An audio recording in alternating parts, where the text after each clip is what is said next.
Hi everybody, you're very welcome back to Law Hero. My name is Jen, I'm McFitters with the law, and today we're talking about contract law. So, contract law, where to begin? It puts a lot of people off, and I understand that it's quite technical subject, but I'll try and make it as fun as I can. So obviously we have a syllabus, and we're going to take a look at it. You can get this at the Law Society's website. So the first thing we're asked to study is formation of a contract, and yeah, I cover this in my ebook, and I would agree it's quite fundamental. The reason is because at least one question in the exam is going to be around formation of a contract and the different nuances that come with that. And yeah, so that's all I'll say about that. The second one, content of a contract. So the difference between terms and mere representation, contract terms. Now, they do talk about, in this part, consumer protection in the new Act 2022. That will come in a chapter of itself, along with express and implied terms implied by 1893 to 1980 Act. That's in my ebook as well. I do that at the back. Exclusion, limitation clauses and how they're incorporated. That does also get asked a lot. Number 3 then is vitiating and avoiding factors like mistake, misrep, duress, undue influence, unconscionable bargains and illegality. These are all ways that people were used to defend their position that they did not want to enter into the contract. And again, I would say very relevant for the Fe1. Termination of a contract through performance by agreement or breach and frustration. Again, all answered in my Fe1 book, as well as remedies. And you have to know consumer remedies as well under the new act for that. And then the 6th part, privity of contract and third party rights, I actually don't cover in my ebook just because it gets asked so seldomly. When it comes to statutes, they may bring along your 1893 Act, your 1980 Act, and then your Consumer Rights Act 2022. So you're allowed to bring all of those into the exam.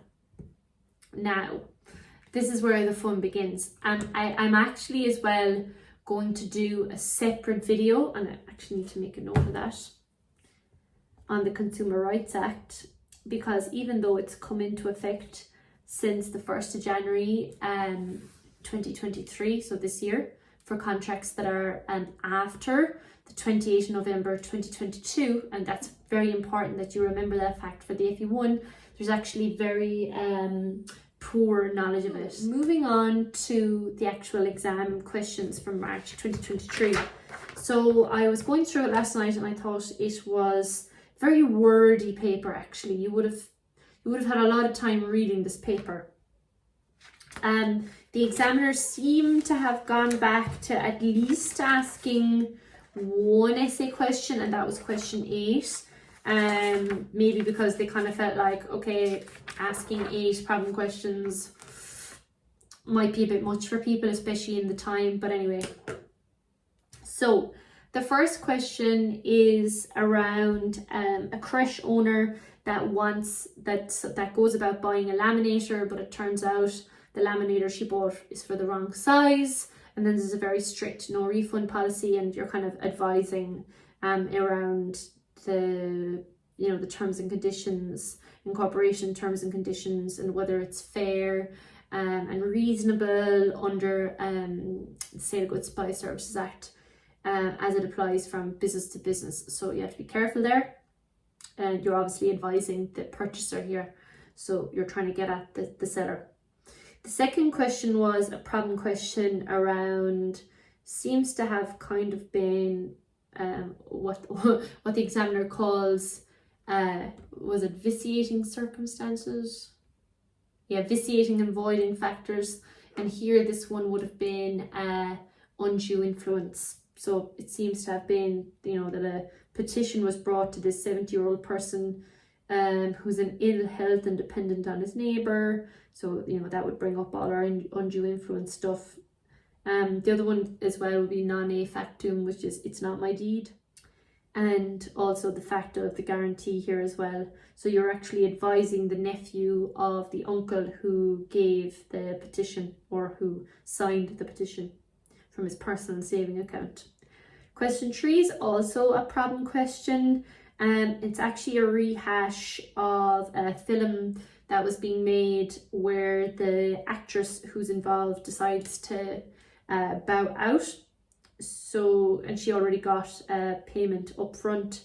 So again, if any of you know me very well, you'll know that this is one of my favorite problem questions. I always talk about it when I go to law firms. I call it the Mick Brady from Brady Bunch, or read the Anglia Television anticipatory repudiatory breach of contract. I can't say certain words, but yeah, there you go. Anyway, question 4 is also a beloved question of the examiner, where there's a construction company needs a crane, exchange of emails, there's a price variation clause, and then of course there is a problem when the terms and conditions get edited during negotiations. Question 5, Ross runs a transport company and you have to advise Ross. So basically he is seeing that his contract is at a loss and he wants to back out of it. Looks like stuff has become very expensive, so what you would try and argue there on his behalf is frustration due to something outside of his control. Depends on the circumstances, you're going to have to argue that for him. Question 6 is another problem question where you're advising Neve. She's an internationally recognized collector of vintage books and manuscripts. You can already guess this is probably a mistake, and if you look down to the question, it turns out it is. So yeah, great question on mistake. Who knew that was going to be asked as a full problem question? She wants her money back. So yeah, I guess you could also rely on misrepresentation there.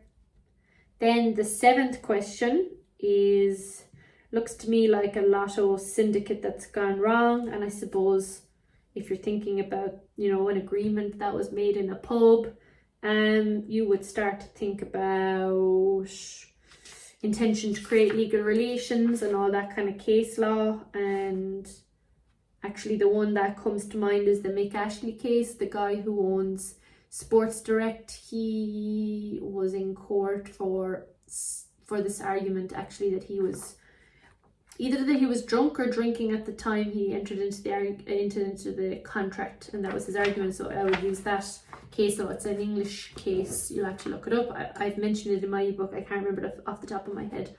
The final question now is very interesting, and it wouldn't really be for the faint-hearted. And what I mean by that is if you're not academically inclined and you don't have a strong position around the abstract concept of consideration, fresh consideration, or your understanding of promissory estoppel, I wouldn't answer this question. But the question is, it is possible to vary an existing contractual relationship in the absence of fresh consideration on the basis of promissory estoppel. However, strict limitations apply. If you enjoyed that, and I'll see you in the next one, which is criminal law.